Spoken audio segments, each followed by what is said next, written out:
नमस्कार। मेधज astro channel पे मेधज परिवार और संस्कार में आप सबका स्वागत है। मेधज परिवार एंड संस्कार, ये नाम मुझे बहुत अच्छा लगता है क्योंकि इसमें सारे ग्रहों का समावेश है। चलते फिरते आप भी ज्योतिष सीखते रहिए। मेधज भगवान विष्णु का नाम है, सारे भगवान सारे ग्रहों के अधीन, उनके अधीन है।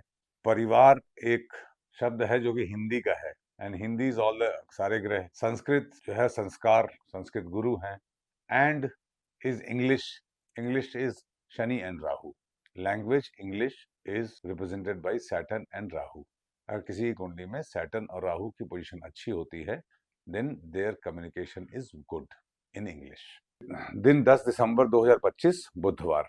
तिथि शश्री मापनोती तिथि है, षष्ठी तिथि। षष्ठी तिथि एक नंदा तिथि है।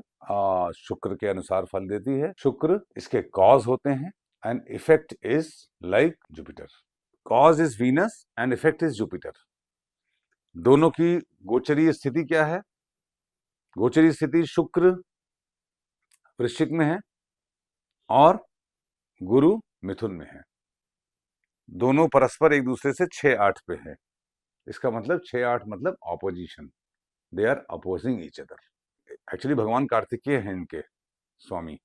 भगवान कार्तिकेय की अलग अलग कालखंड में अलग अलग उत्पत्ति की कहानियां हैं। कलयुग में, सतयुग में, अलग अलग उपनिषदों में। देखिए, हम लोग के जो पुराणों में, उपनिषदों में जो देवताओं की कहानियां हैं, वो एक मैसेज कन्वे करती हैं। जैसे जो कहानी षष्ठी तिथि के कार्तिकेय से रिलेट करती है, वो ये है कि देवताओं ने बहुत रिक्वेस्ट की शिव जी से कि हमको राक्षस परेशान करते हैं, हम लोग उनसे बचने के लिए आप किसी ऐसे संतान की उत्पत्ति कीजिए जो विध्वंसक हो, जो उत्तेजक हो, जो क्रोधी हो, जो इनका शमन कर सके। तो भगवान शिव ने क्रोध से अपने आप को आंखें देखी और उनके क्रोध से उत्पन्न हुए वो भगवान कार्तिकेय। तो षष्ठी तिथि में पैदा हुए लोग क्रोधी होते हैं, उत्साही होते हैं, युद्ध करने की शैली में निपुण होते हैं। बस उनको अहंकार ना हो, इस बात का ध्यान रखना चाहिए। आज षष्ठी तिथि है तो हम लोगों को एग्रेशन को हैंडल करना सिखा रही है, क्योंकि शुक्र भी देखिए वृश्चिक राशि में है और मंगल अस्त है वहां पे। गुरु वक्री हैं, मतलब cause and effect both are not smoothly disposed. जैसे स्मूथली डिस्पोज क्या है, शुक्र अगर वृषभ में होते, अपनी राशि में तुला में होते तो स्मूथली डिस्पोज होते। गुरु क्या होते, ये आपके मीन में होते तो अपनी राशि में होते, धनु में होते।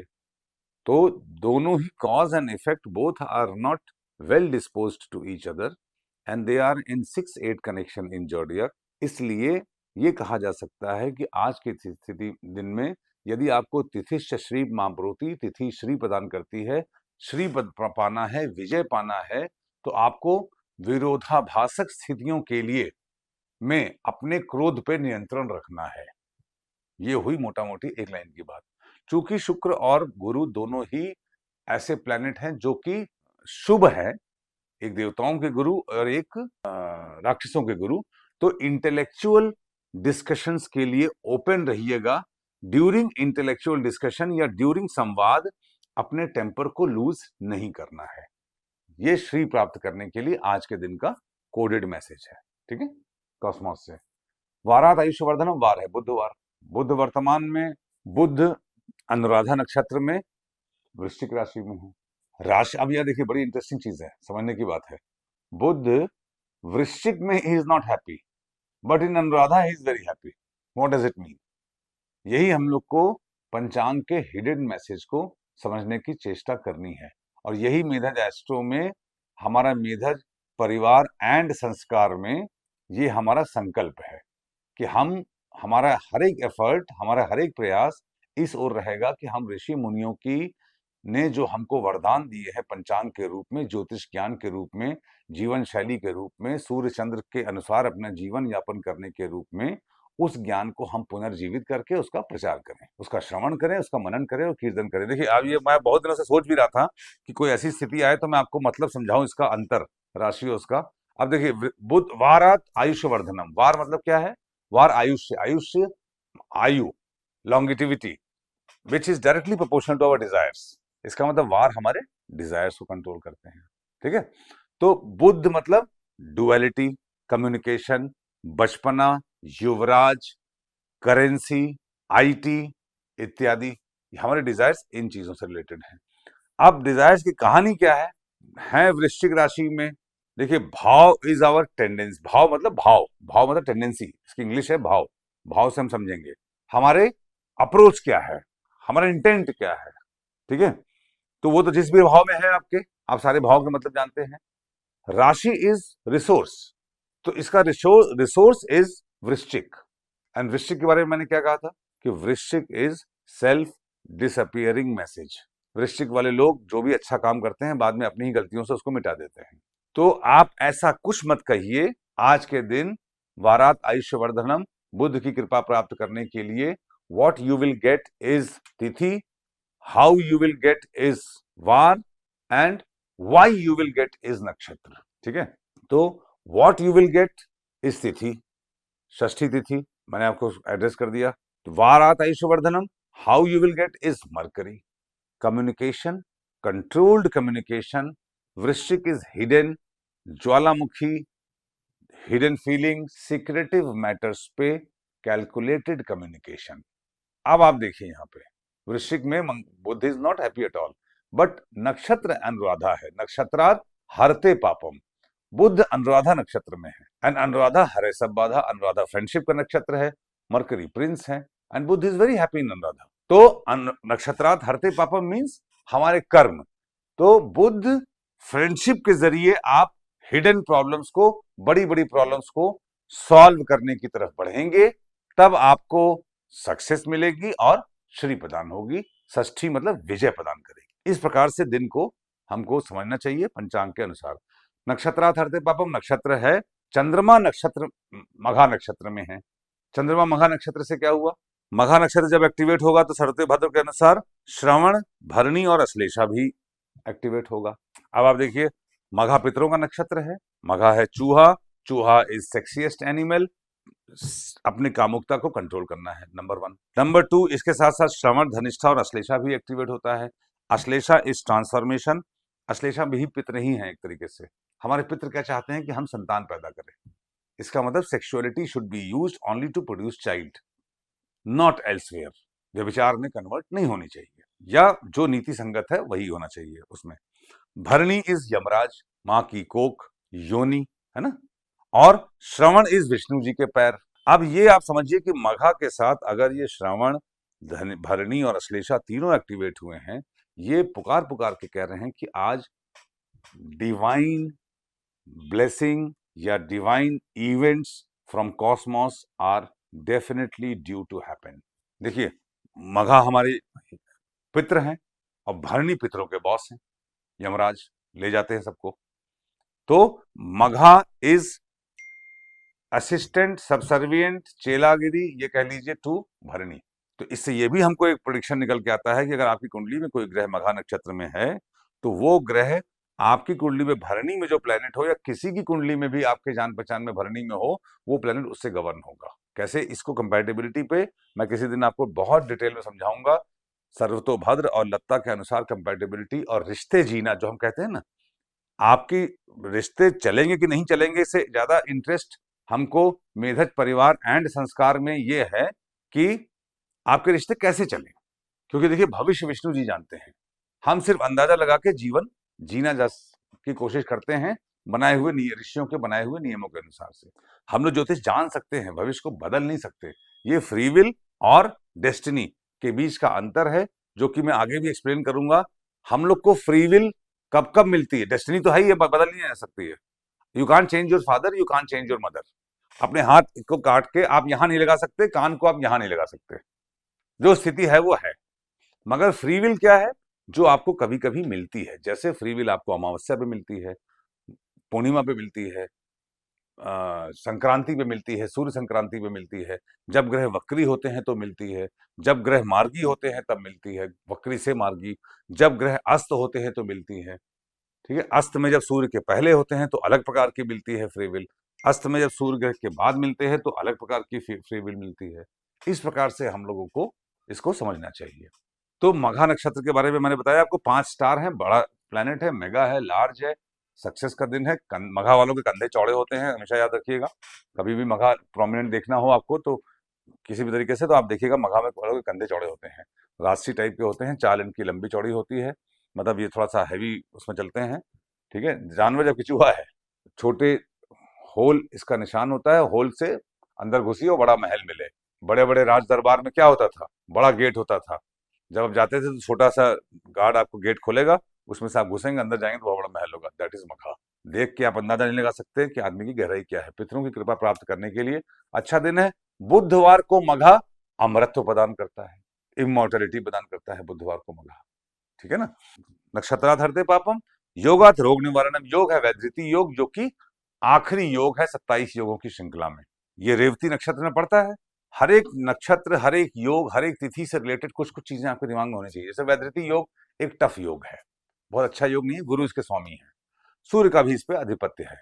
वैधृति योग वाले क्या होता है, पड़ी लकड़ी बहुत उठा लेते हैं, होते बहुत एम्बिशियस हैं, बहुत मेहनती है, बहुत अच्छा काम भी करते हैं, मगर ये पड़ी लकड़ी उठाने से मतलब क्या है, ये हमारे लखनऊ में एक कहावत है जो हम लोग की यारी दोस्ती में हम लोग कहते हैं बचपन से, पड़ी लकड़ी उठा लेना। मतलब आप जा रहे हैं कहीं और, कहीं झगड़ा हो रहा है, जबरदस्ती आप उसमें फंस गए, आपसे लेना देना नहीं कुछ, आपसे पूछा राय जा नहीं रहा है, आपने कहीं जाके अपनी राय दे दी, आपको थप्पड़ पड़ गया, किसी ने मार दिया, किसी को बात बुरी लग गई। ये है वैधृति योग। दूसरों की प्रॉब्लम आपके गले पड़ जाए, ऐसा योग होता है। अगर आपको रोग निवारणम, रोग से मतलब क्या होता है, अनेक जन्म पापे न व्याधि रूपेण जायते। व्याधि मतलब रोग, हर जन्म के पाप व्याधि रूप में आते हैं। तो ये योग है, वो आकाशीय कृपा है जिसके थ्रू आपके रोग दूर होते हैं। तो ये चीज हमको समझना है। योगात रोग निवारणम, करणात कार्य सिद्धि। करण है वनिष्करण, जो कि शुक्र है। शुक्र मैं बता ही चुका हूँ, तिथि के लॉर्ड है, तो इसका मतलब शुक्र 3-4 बार रिपीट, 2-3 बार रिपीट हुए, क्योंकि मघा भी पित्र हैं, एक तरीके से शुक्र ही हैं। तो वैधृति योग हो गया, और तारे मैंने बता दिए, वेद आप जोड़ लेंगे। अभी जो वीडियो रिलीज हुआ है कल परसों में, उसमें आपको सारे, इस वीडियो के बाद वो ऑटोमेटिक प्ले हो जाएगा, तो जिसको देखना हो तो ये सारे कॉन्सेप्ट उसमें आप देख लीजिएगा, डिटेल में सुन लीजिएगा और इस वीडियो से रिलेट करिएगा। और आप संकल्प लीजिए आज से कि आप एक पढ़ाई का कार्यक्रम चालू करेंगे। हम मेधक परिवार एंड संस्कार इसलिए बोलते हैं, व्यूअर्स नहीं है, ये हमारा परिवार है, और हमें इस परिवार से कुछ पैसा वैसा नहीं चाहिए, हमें इस परिवार से सिर्फ क्रांति चाहिए। ये परिवार फैलता जाए और ऋषियों की बनाई परंपरा को, पंचांग के पुनर्जीवित करे, मुहूर्त विज्ञान को पुनर्जीवित करे, और पुनर्जीवित करने के पश्चात ऐसा ये प्रथा चले जिसके अंदर आप कहें कि भाई, आप किसी को क्या मालूम है अपने बारे में, आपको क्या पता है कि हाँ मेरा हैप्पी बर्थडे इस दिन है, बस इतना ही मालूम है आपको। नो, आपको अपना पूरा पंचांग मालूम होना चाहिए। I was born in this तिथि, I was born on this var, I was born on this nakshatra, I was born in this yog, and I was born on this karana. These are 5 limbs of cosmos, elements of panchang. पंच अंग, 5 अंग हैं, ये प्रकृति के 5 अंग हैं। क्षिति जल पावक गगन समीरा, पंच तत्व जन अधम शरीरा। ये तुलसीदास जी कहते हैं कि क्षिति जल पावक, क्षिति मतलब पृथ्वी आकाश, पावक गगन समीरा आकाश, समीर मतलब वायु, अग्नि पृथ्वी वायु जल आकाश से मिलकर ये शरीर है, ये अधम है, अधम कार्य करता है, इसको हमको सुधम कार्य कराने की ओर ले जाना है। ठीक है ना। तो ये जो 5 तत्व हैं, हर किसी को इस दुनिया में ये परंपरा होनी चाहिए। ये मेधक परिवार एंड संस्कार का ये एक मिशन है, ये संकल्प है कि हम हर किसी के अंदर ये कहेंगे, मेरा my birthday is this and my पंचांग इज दिस। ठीक है, आपका बर्थडे पंचांग ये है।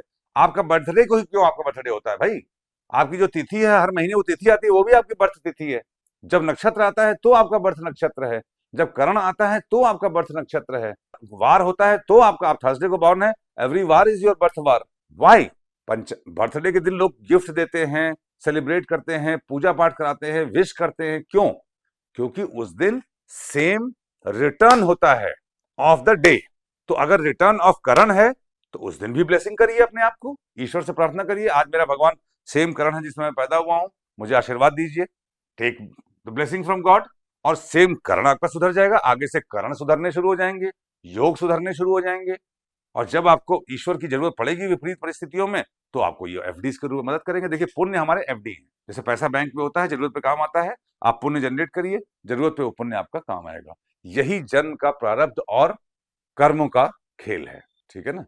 तो ये हम लोग को इस प्रकार से परंपरा में जाना है धीरे धीरे, और एक अलग community, school of thought, approach की एक दुनिया बनानी है, जिसमें पंचांग से ही हम दिन शुरू करेंगे और पंचांग के नियमों को पालन करेंगे। आपको अपनी कुंडली समझना किसी के लिए भी कितना आसान हो जाएगा। आप ग्रहों के कारक तो याद कर लीजिए, तिथि आपके 5 एलिमेंट है, अपने बारे में 5 प्रेडिक्शन तो आप कर ही सकते हैं। और थोड़ा सा भी आप मेधा एस्ट्रो पे जुड़े रहे तो अपने बारे में तिथि से लेके 5 प्रेडिक्शन, नक्षत्र से लेके 5 प्रेडिक्शन, वार से लेके 5 प्रेडिक्शन, 5 इंटू 5, 5 पचे 25, 5 into 5 is 25। You can make 25 prediction about yourself, whole life, and 25 prediction every day wise, and this will be as simple as I am saying to you. अब एक चीज आती है कि मंत्रों के बारे में, जो आपको बताऊंगा मैं रुद्राक्ष के बारे में, कि रुद्राक्ष क्या होता है। भाई रुद्राक्ष क्या होता है? भगवान शिव के ध्यान में थे, उनके ध्यान में ही आंखों से आंसू निकले प्रेम की, करुणा के। वो जो आंसू थे वो बीड्स के फॉर्म में बन गए, वृक्ष बन गए, उनके जो फल हुए वो रुद्र के अक्ष माने जाते हैं। अब इसको लेके दुनिया भर में बड़ा मैंने सुना, और मुझे बड़ा अफसोस है कि रुद्राक्ष को लेके जो लोगों का कॉन्सेप्ट है, वो ज्ञान है, बड़ा ही मीडियोकर रहा। हम लोग मेधा एस्ट्रो में साइंटिस्ट हैं, साइंस की तरह चलेंगे। 1 से लेके 14 तक के रुद्राक्ष अवेलेबल हैं, जो कि ओरिजिनल पाए जाते हैं नेपाल में, रुद्राक्ष के पेड़ में, अत्र तत्र सर्वत्र, जहां तहां हम सब समर्थ हैं उसको प्राप्त करने में। मैं रुद्राक्ष नहीं बेचता, ना मैं किसी को जानता हूं, ना मैं जानना चाहता हूं, ना मैं रुद्राक्ष पहनता हूं। यस, मेरे पास रुद्राक्ष है जिनकी मैं पूजा करता हूं, क्योंकि रुद्राक्ष पहनने के लिए आपको बहुत ज्यादा सफाई में रहना पड़ेगा। मांस मदिरा तो वैसे भी नहीं करते, मगर यह है कि सफाई में रहना पड़ेगा, विचारों में कंटेन रहना पड़ेगा। रुद्राक्ष हाथ में रखे तो वो हीट बर्दाश्त करने के लिए मैं अपने रुद्राक्ष को कभी कभी पहनता हूं, समटाइम्स आई वियर दैट। ठीक है ना? तो कितने मुखी पहनना चाहिए? अरे भाई, जितने मुखी हैं उतने मुखी पहनना चाहिए। आप अगर प्रतिपदा को पैदा हुए हैं तो 1 मुखी रुद्राक्ष, द्वितीया को पैदा हुए हैं 2 मुखी रुद्राक्ष, तृतीया को पैदा हुए हैं 3 मुखी रुद्राक्ष, चतुर्थी को पैदा हुए हैं 4 मुखी रुद्राक्ष, पंचमी को पैदा हुए हैं 5 मुखी रुद्राक्ष, षष्ठी को पैदा हुए हैं 6 मुखी रुद्राक्ष, सप्तमी को पैदा हुए हैं 7 मुखी रुद्राक्ष, अष्टमी को पैदा हुए हैं 8 मुखी रुद्राक्ष, नौमी को पैदा हुए हैं 9 मुखी रुद्राक्ष, दसवीं को पैदा हुए हैं 10 मुखी रुद्राक्ष, एकादशी को पैदा हुए हैं 11 मुखी रुद्राक्ष, द्वादशी को पैदा हुए हैं 12 मुखी रुद्राक्ष, त्रयोदशी को पैदा हुए हैं 13 मुखी रुद्राक्ष, चतुर्दशी को पैदा हुए हैं 14 मुखी रुद्राक्ष, अमावस्या और पूर्णिमा में यदि पैदा हुए हैं तो पंचमुखी रुद्राक्ष पहनिए। यहां से क्लियर हो गया आपको कॉन्सेप्ट। अब हर एक रुद्राक्ष का एक मंत्र है, जो कि आप धारण जब करिए तो उस मंत्र का जाप करिए। गंगा जल के सामने गंगा जल से धो के, उसको शुद्ध करके, दिया धूप अगरबत्ती दिखा के, भगवान शिव का नाम लेके उस मंत्र के साथ आप रखिए। वो मंत्र मैं आज बोलने का मेरा मूड नहीं है, न परिस्थिति ऐसी है देश काल की, आज मंत्र उच्चारण मैं नहीं करना चाहता। क्यों? क्योंकि ये समय उसको परमिशन नहीं दे रहा है जिस समय मैं रिकॉर्डिंग कर रहा हूँ। नेक्स्ट टाइम मैं इसको उसके अनुसार बोल के, देखिए मैं सब चीज शास्त्र संगत करता हूँ, समय अनुकूल करता हूँ, ताकि आपको भी फले, हमें भी दोष ना लगे, आपको भी ना लगे। मेधज एस्ट्रो में मेधज परिवार एंड संस्कार के सारे लोग इसको लाभ उठाएं और उनका कल्याण हो, ये हमारी कामना है। उल्टे सीधे कमेंट से हमें फर्क नहीं पड़ता है, ना मैं कमेंट मैं तो देखता भी नहीं हूँ। ठीक है, मुझे जो बोलना है मैं बोलूंगा, आप सबको मैं प्यार करता हूं और आप सबका मैं कल्याण करने का मैंने संकल्प लिया है, थ्रू पंचांग, थ्रू ऋषि मुनियों का ज्ञान और ज्योतिष, through making astrology as our lifestyle, through the fact that astrology is not for prediction, it is for correction, through bringing life astrology in our part of lifestyle. रवि योग आप लोग जोड़ लीजिएगा। आज रवि योग है कि नहीं, कैसे जोड़ेंगे मैं फिर से बताता हूं। यदि चंद्रमा सूर्य के नक्षत्र से 4, 6, 9, 10, 13, 20 पे हो, नंबर पे सूर्य किस नक्षत्र में है? ज्येष्ठा में है। ज्येष्ठा से 20वां नक्षत्र हुआ पूर्व फाल्गुनी, तो आज के दिन रवि योग नहीं है। इस प्रकार से रवि योग को डेली देखा करिए। आप घर से बाहर निकलने से पहले आप धनिया खा के निकलिए। Thank you very much. We'll talk more about rudraksha later on.